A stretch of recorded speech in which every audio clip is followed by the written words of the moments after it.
Isabella Rossellini, Edward Berger, Ray Fiennes, thank you so much for being with me today. It's such a pleasure.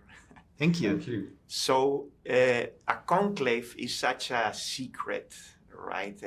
What happens in that Sistine Chapel, we don't know much. So, I would like to ask you, what makes it like such interesting topic first, and then I guess this is fiction, but where did the idea come from for the whatever happens in this conclave?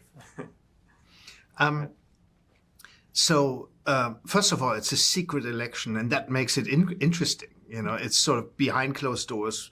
You know, no cardinal. We met a lot of cardinals. No cardinal will ever tell you what goes on behind those doors, but that's what makes it interesting. But it's also representative of many other elections that take, or many other positions of power that are suddenly vacant, and that people would fight for. That suddenly a sense of ambition gets awoken, and people are going to try to get that top job, and get out their knives and get it, and some say it's not for me, and others say like, oh, I want it, and so in terms of let's say the authenticity of it, the reality, we did a lot of research, and there's a lot of cornerstones that you do know, like how they elect, what prayers are said, what the ritual is.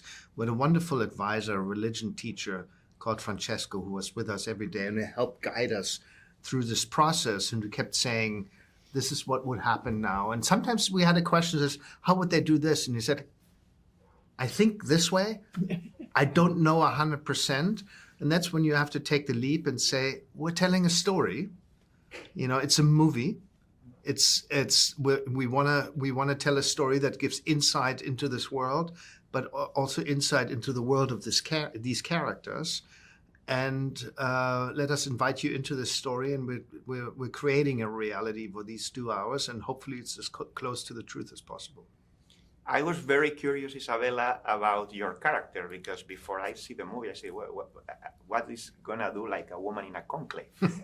So that's what she thought. Can you tell me a little bit about your character? Well, the nuns, the Catholic Church is a very patriarchal society where women have a role of obedience and servitude, but they cannot even do the mass. They cannot be elected cardinal, not even, of course, being the Pope. So, but I went to Catholic school, and I saw that the nuns, although they had that role, they chose to be nuns. They were not lacking authority. They had a great authority, and I thought the Sister Agnes would have it too. And though she doesn't speak much, she's like a shadow, but she's present, and then when she speaks, it's like a bomb. And Rafe, your character, the Dean, and he's obviously central. You are all the time on a screen in this movie. How did you prepare for it? And also, you speak a lot of Italian, and I don't know if the Italian was a lot of homework. I have this much Italian, but I had to speak quite a bit. But we discussed. I said, I'm a cardinal in Rome. I would speak Italian. So Edward agreed to allow me to have some Italian dialogue, and of course Latin as well. I mean, I don't know how to answer your question. We prepare. I wanted to read about the Vatican. I met a cardinal. I read and wanted to be as informed as possible about the rituals. But really, it was like, what is the inner world of Lawrence? What's his life? What's his hope? I mean, the script it's just trying to be inside that. A man who's hoped to have a more monastic life, and now suddenly he's catapulted into running a conclave. He's not by nature an executive type of man. I think he's a holy man. I think he's a bit at sea in the Vatican. But it's about asking yourself, well, what is it to be like that? What is it, those inner struggles that you can't always voice? So often it's a big act of sort of emotional imagining. Do you believe that every cardinal really, in their more deep, wants to be Pope? No. And it's one of the things that is discussed in the movie. No, I don't. I mean, I think it's easy to be cynical.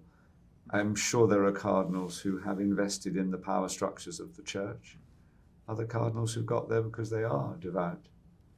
And they don't have that ambition. And the details, the clothes, the robes, the rooms.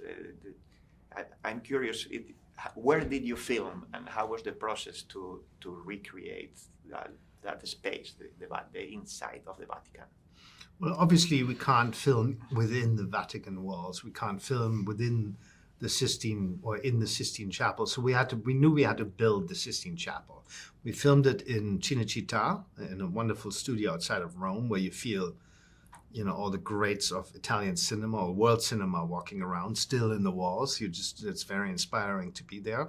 So we built that there. And then we had a lot of locations in Rome, but also the one location we couldn't find properly is the Casa Santa Marta, where Rafe and Isabella and all the colleagues, Rafe's cardinal colleagues, are sequestered for the duration of the conclave. And we wanted that to feel quite opposite to the Sistine Chapel. We didn't want that to be another ecclesiastical building. We wanted, in essence, these men are locked away. They lock themselves away to elect one of the spiritual leaders in the world and to get away from outside influence. To represent that, I kind of wanted it to feel like a jail cell.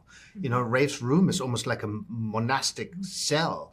It is cold walls, and there's a fluorescent light on the walls, and once the door closes, all you hear is that hum of that fluorescent light, very opposed to, the beauty of the church buildings that we otherwise see. You hear Rafe's breath, but that's pretty much it. He's alone with that. So that once he's overcome that and he goes back into life, that really feels like a weight has lifted off his shoulders and he's stepping outside that claustrophobia. And otherwise, within those walls, they're quite gray in essence. Marble is, it's not very colorful. It's pretty white and black. That's pretty much it. So we really wanted a deep, luscious, rich red for the costumes, for his costume, and to pose that, slightly more muted color for Isabella, but a wonderfully opposing blue, and so that those are sort of the palettes, the sea of color within that architecture.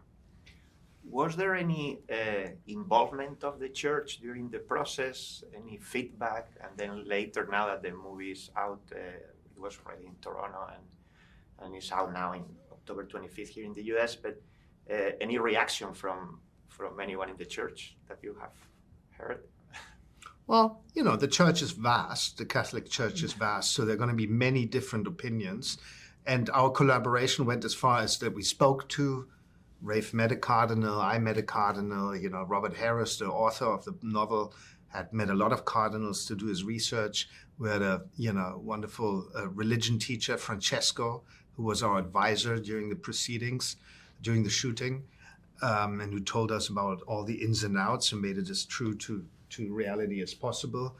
And but otherwise, for example, I had an interview, a podcast this morning with a father, with a Catholic priest who has a podcast, and he loved the movie. It was wonderful. It was like he was really enthusiastic. He saw it, and it was a great podcast. And but they're going to be, he's not like a general. He doesn't represent the Vatican. There's going to be other opinions, but I said also, we don't want to take down of the church. We portray these men and women as human with flaws and mistakes and strength.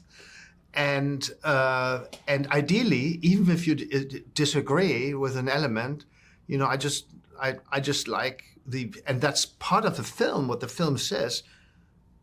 Today there's so many political opposing forces that fight each other. And why do we fight each other when we disagree? It's just a disagreement, and you try to have a discussion about it, and then you learn from each other. And maybe you convince me of your opinion. Go, oh, thank you, I learned something. Now I think differently slightly about how I thought before. So ideally we have that discussion. But I think that, in essence, that the opinion is going to be vast from the church. Thank you so much. Thank you. Thank you very much. Thank you, Rafael.